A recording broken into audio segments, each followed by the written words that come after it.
最近咧有個屋苑單位，首付只需要6萬，3房只需要50零萬，熱度係非常之火爆。仲有咧擁有一線江景，仲要有17公里嘅原生態江景。相信我講到呢度嘅時候咧，好多人都已經知道我係講緊邊一個屋苑單位。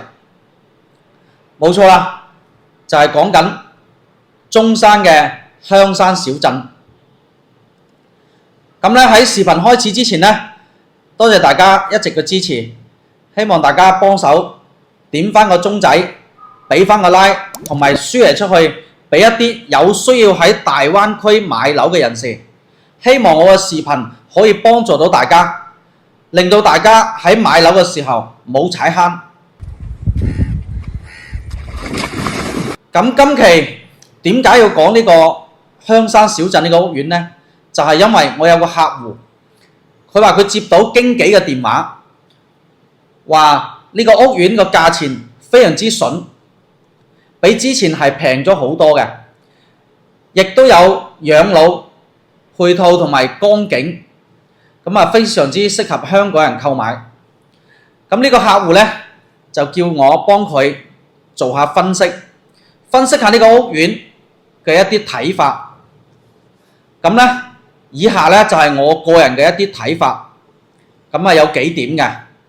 咁啊首先第一點就係啱啱喺開年嘅時候呢，其中一個合作商南城就宣布退出呢一個項目嘅開發。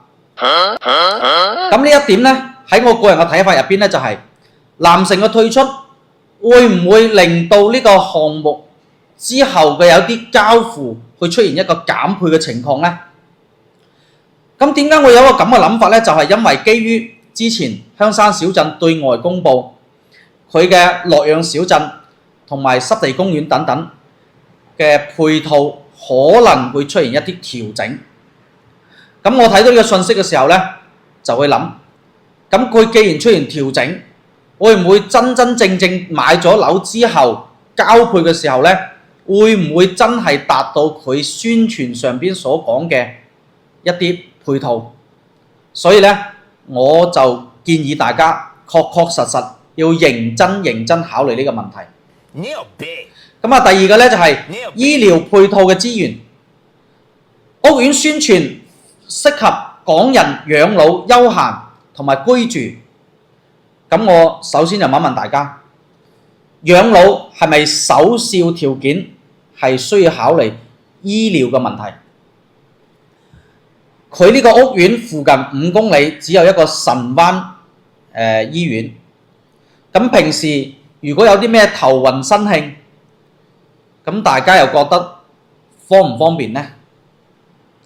所以呢，醫療配套呢一方面嘅便利性係對大家嚟講喺生活上邊係一個非常之重要嘅考慮因素嚟嘅。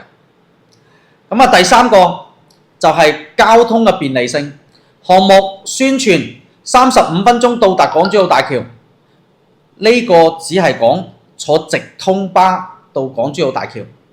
咁大家所需要考慮嘅問題就係咩？你平時你需要出去行街買嘢購物，你係需要到神灣鎮中心，又或者要去中山其他啲嘅商圈或者珠海嘅商圈先可以滿足到。咁你又睇下，你喺換乘其他交通工具嘅時候，所需要嘅時間係要幾多？咁呢一個對你喺生活喺呢度嘅時候，會唔會帶嚟一啲不利嘅影響？所以大家一定要根據實際嘅情況，會考慮呢個交通嘅便利性對你帶嚟一個影響。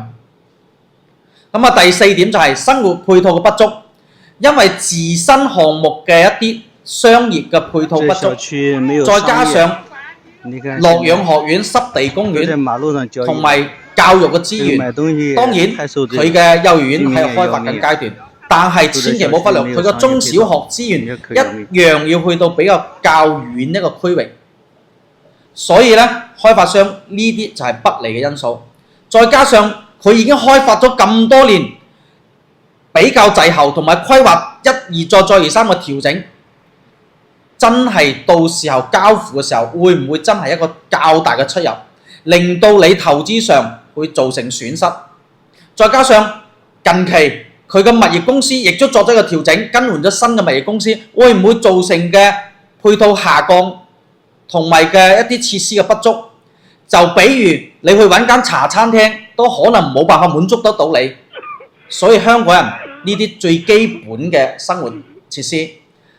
第五點就係你投資嘅回報。當然香山小鎮佢位置係唔屬於神灣嘅一個區域核心地方，佢係屬於一個比較偏嘅一個地方，所以佢喺投資方面呢，回報嚟講係確實比較差。因為點解？第一，佢嗰個地方，如果你作為一個出租嚟講，係好少人會有出租嘅情況。如果你以後二手樓放賣，我覺得應該接手嘅人力嘅比較少嘅。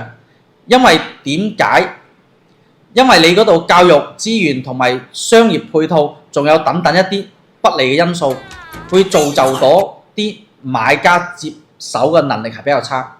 但係當然樓盤呢係宣傳緊養老同埋退休同埋居住環境，但係作為一個投資者，你買咗你自己嘅物業，你都會考慮到一個因素，就係你嘅物業會唔會達到一個保值，甚至達到一個增值。